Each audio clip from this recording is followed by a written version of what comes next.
is to understand from being a labor leader that Dr. King actually was in Memphis to stand along with other labor members for a strike for the sanitation workers.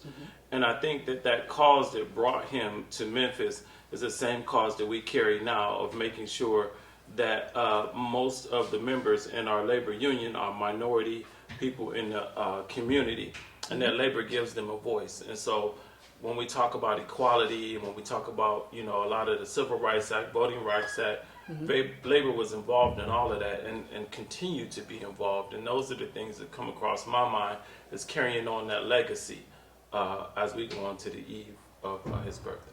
And when we talk about labor unions, which is something that goes into like capitalism and collective work, what is one thing that Dr. Martin Luther King did that inspires you, that just has fire in your bones to get you ready to go out in the community and fight injustice? Well, I just think of who he was as a leader, right? Leaders don't raise followers, they raise other leaders. And I think that that is one thing that Dr. King and myself pride ourselves on, and that is, you know, lifting up those in the community who might not see the leader that's inside of them, to make sure that they understand what God has implanted in them, that they are leaders in this community, and they're not just a member or whatever they might be called, but actually someone great. There's some greatness inside of them, and it is our job as a labor union to give them the platform to be great. Excellent. Today, the award meant the world to me. Understanding Dr. Roper and what she meant to this community, but even deeper than that, as I said, you know, thinking about Dr. King and all the lives that were lost so that I could be in this seat. I'm the first